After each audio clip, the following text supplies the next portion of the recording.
Hello everybody, Maven here, and I'm sure you all saw in the TWID last Thursday that heavy grenade launchers are getting a massive change. They're basically becoming something entirely new and indistinguishable than they were before. So obviously, the main highlight is that they're getting a big reserve buff from 6 to 10 ammo depending on the frame, either 150 RPM or 120 RPM. And Bungie hinted at this buff months ago. It got me extremely hyped, and I was absolutely certain that heavy grenade launchers would become the new meta when this update came out. But unfortunately, in this TWID, they released a new piece of information that they didn't tell us about before. Spike grenades are getting a huge nerf, from plus 50% damage down to plus 12.5% damage, which is devastating. But on the bright side, they're increasing the direct impact damage by 10% and the detonation damage by 5%, which can somewhat remedy the spike grenades nerf. And with these changes, they made it so you don't absolutely have to run spike grenades to have a competitive GL, because the damage difference is going to be negligible.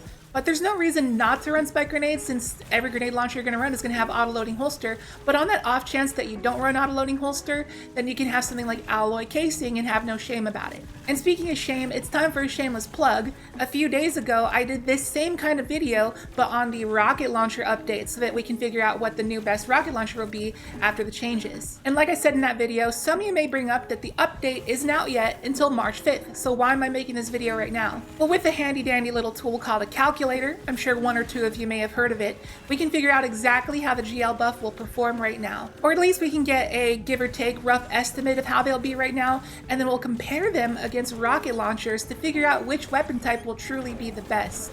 So let's get to the testing, and remember, if you enjoy the video, your interaction goes a long way, so if you got a second to drop a like and a comment, it really means a lot. Hope you enjoy. So we're just going to jump right into a DPS test. So in the current Destiny 2 Sandbox, you would never use a 150 RPM grenade launcher in PvE, or even PvP for that matter. 120s are far superior because they do much more damage, but we'll talk about 150s in a bit. So our 120 of choice is going to be the Cataphract Adept with auto-loading holster and bait and switch, undoubtedly the best heavy GL for DPS, and our rocket of choice is of course going to be the king of rocket launchers, the Apex Predator, with reconstruction and bait and switch. So we're here at Frizzy. We got reserve mods, no surges, the only buff is well, and let's start with the Cataphract.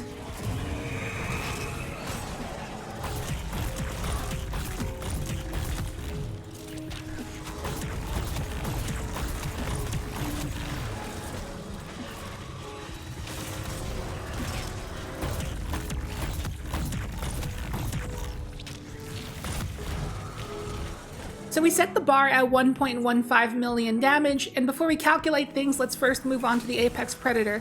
And yes, we will be using Galley, because we're trying to be as fair as possible to determine what the new meta will be.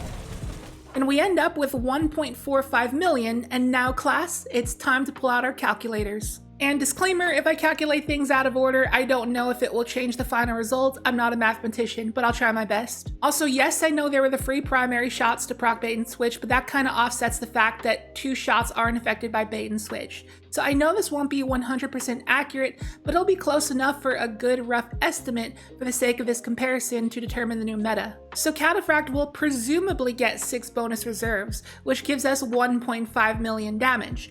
But bait and switch is getting a 5% damage nerf, which leaves the Apex with 1.38 million and the Cataphract with 1.43 million. And then spike grenades are getting a 37.5% nerf, which brings us down to 1.27 million. But to offset that, the direct impact is getting increased by 10% damage, and the detonation is being increased by 5%, which brings us to 1.38 million, barely beating out the Apex by a few thousand. Now again, we won't know for sure how many bonus reserves the Cataphract will actually receive until March 5th. The notes say it's 6 to 10 reserves depending on the type of GL. So I would assume that means that 120s get 6 and 150s get 10, but it could potentially be more than 6 for 120s because, believe it or not, 100 RPM grenade launchers exist. So we just gotta wait and see really, but the results could be better than we think. But as for our early rough estimate here, it's looking like you definitely want to run the cataphract in any situation that nobody's using a galley.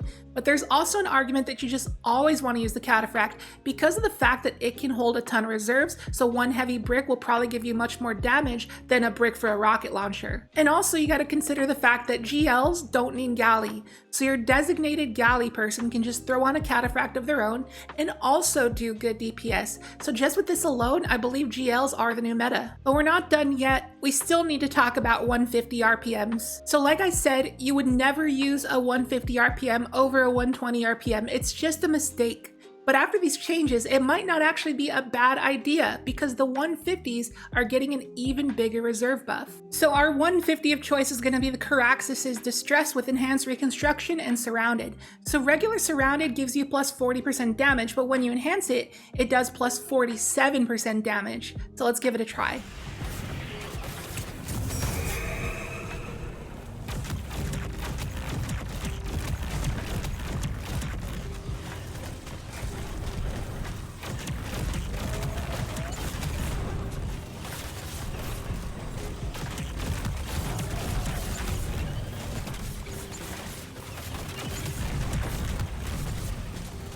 And we get 1.2 million, but after going through all the calculations like before, divide by 23, minus 37.5%, plus 10%, plus 5%, times 33, we end up with 1.62 million, which is ridiculous. But obviously, the stars gotta align. You gotta have Surrounded active, which is possible for plenty of raid, dungeon, and strike bosses, in which case, 5 Coraxes with 1 tractor will probably be far better than 4 Apexes with the tractor and a galley. And remember that Bungie gave us the heads up that spike nades won't be super necessary anymore because after the nerf, the damage difference without them is pretty negligible. So if you ran Augmented Drum, Reconstruction can give you 14 in the mag to start DPS, which is just some absolutely mental burst damage with the Surrounded roll. But if it wasn't a feasible situation for Surrounded, the next best 150 would be the Canis Major with Clown Cartridge and Vorpal. Over the course of 33 reserves with our calculations, presumably you get 1.3 million damage, and most importantly, you get good DPS because of Clown Cartridge.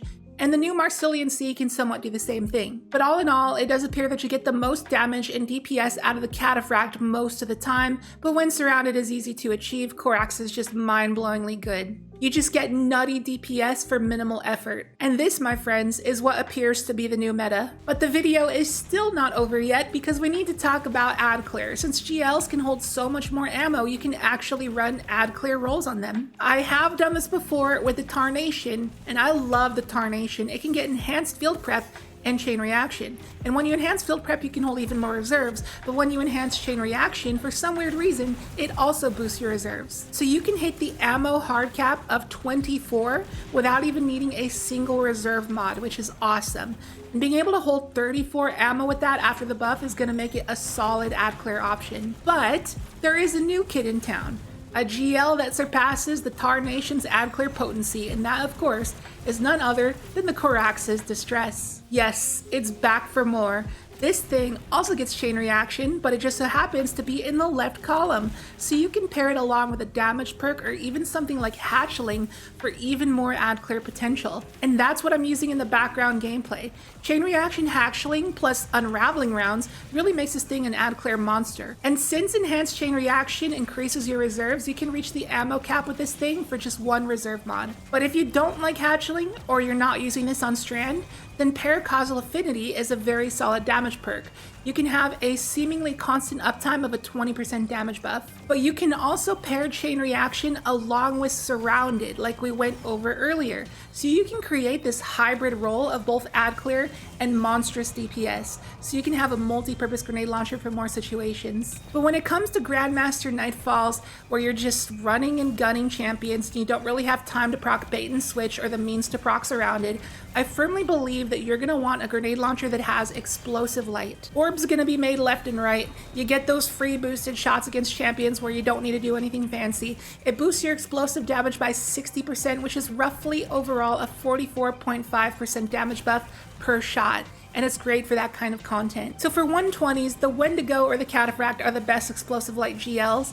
And for the 150s, believe it or not, the Cosmic Guardian Games grenade launcher is the best. Technically, the Marsilian Sea can do the same thing, but a Cosmic just has a better base inventory stat. So when the Guardian games come back in a few months, you're going to want to snag one of these. It could be pretty good for Grandmasters. So anyways, that about wraps it up. I encourage you to go and check out the video on the rocket launcher changes I did a few days ago, so you can get a better idea of the competition the grenade launchers are up against. But if the reserve buff works the way we hope, then I'm about 60% sure GLs will be the new meta, or at least if word gets out about what was covered in this video, and that's where you come in. If you would be so kind as to share it or drop a comment and a like, it only takes a second and it helps out immensely. And if you're new here, please consider subscribing. Would love to have you here. Thank you so much for watching, and I'll catch you in the next video. See you later.